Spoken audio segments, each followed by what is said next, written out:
जम्मू कश्मीर से अनुच्छेद 370 हटने के बाद केंद्रीय गृह मंत्री अमित शाह का कश्मीर दौरा घाटी के लिए बेहद अहम है। कश्मीर की नई तस्वीर, विकास, सकारात्मक विचार और अमन की बयान। पाकिस्तानी हुक्मरान और बाजवा एंड कंपनी ने जो देखा वो अदावत के मोर्चे पर सन्न करने वाला था। इसलिए दिल की भड़ास को आग के गोलों में तब्दील करने के लिए पाकिस्तान के सारे वर्दीधारी बड़े चेहरे राजस्थान की सीमा से सिर्फ 100 किलोमीटर दूर रेगिस्तान में जम गए।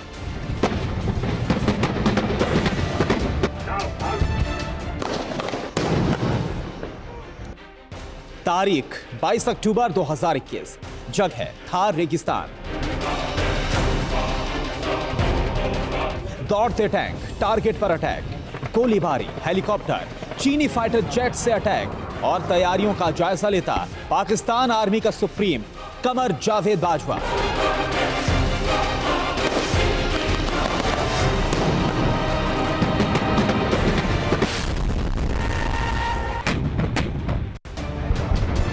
इस रेगिस्तान में क्या हो रहा है, क्यों हो रहा है, उसके बारे में बताने की अब कोई जरूरत बाकी नहीं रह जाती है।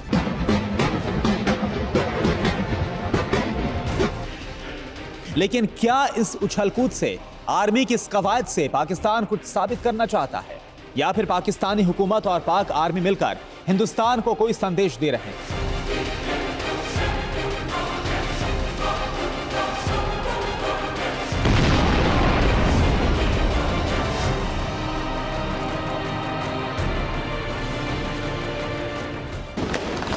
इन दोनों सवालों का जवाब हां में है, क्योंकि कहने को यह एक वॉर ड्रिल है, लेकिन पाकिस्तानी आर्मी इस एक्सरसाइज के जरिए साबित करना चाहती है कि पाकिस्तान की सैन्य ताकत में इजाफा हुआ है और भारत के राजस्थान से सटी सीमा के पास थार रेगिस्तान में युद्धाभ्यास करके इसी बढ़ी हुई ताकत का संदेश बाजवा पाकिस्तानी हुकूमत के इशारे पर भारत को दे रहे हैं। और ऐसा दावे से इसलिए कहा जा सकता है क्योंकि लोकेशन की मायने एक्सरसाइज के लिहाज से अहम है।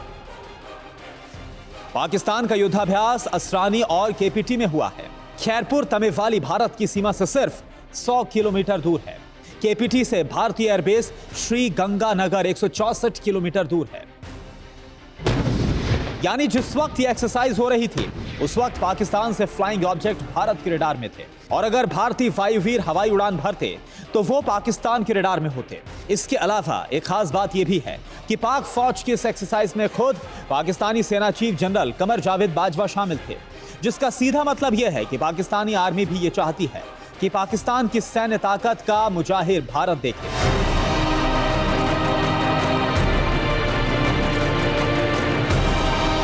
आखिर क्या खास है पाकिस्तान की इस वॉर एक्सरसाइज में, अब इसे भी समझिए।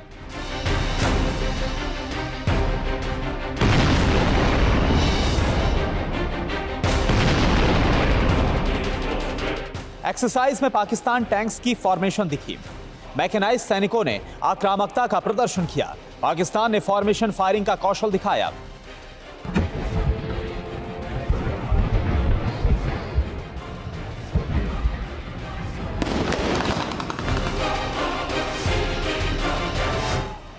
हालांकि जो कुछ दिखा उसे बढ़ा चढ़ाकर पाकिस्तानी सेना की propaganda wing inter services public relation यानी ISPR ने बताने की कोशिश की है। फिर भी पाकिस्तान अपनी बढ़ी हुई क्षमता दिखाने में कामयाब रहा। इसके अलावा पाकिस्तान ने कई तरह के वेपन सिस्टम से भी फायरिंग का प्रदर्शन किया।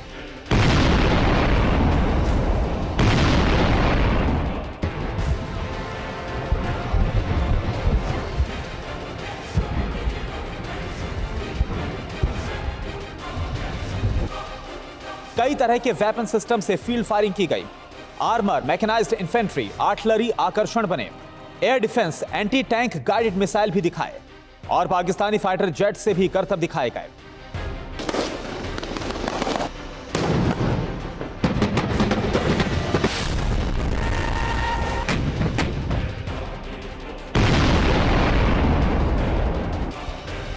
इसमें सबसे ज्यादा चौंकाने वाला तथ्य यह था कि जैसे जैसे आर्म डिवीजन ताकत का प्रदर्शन करती रही, वैसे वैसे बाजवा अपने सैनिकों का न सिर्फ हौसला अफजाई करते रहे बल्कि तारीफों के पुल बांधते नजर आए।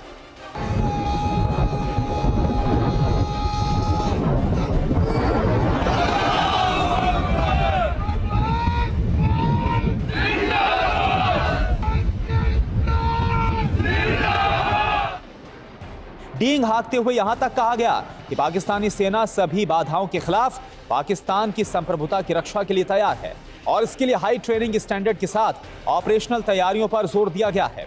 हालांकि ये सब भारत को बताने के लिए फैलाया जा रहा झूठ और भ्रम है, क्योंकि भारत अपने दुश्मन की ताकत से वाकिफ है।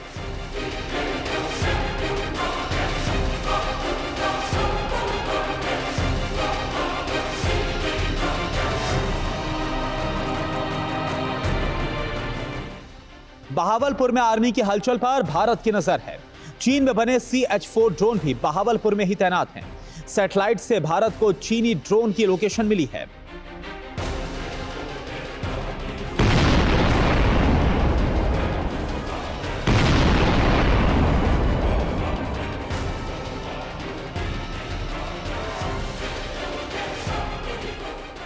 यानी पाकिस्तान अगर बहावलपुर में किसी एक्सरसाइज को अंजाम दे रहा है तो जरूरी नहीं कि जब पाकिस्तान की प्रोपेगेंडा फैक्ट्री उसके विजुअल रिलीज करेगी तभी भारत को पाक फौज की उछल कूद के बारे में पता चले।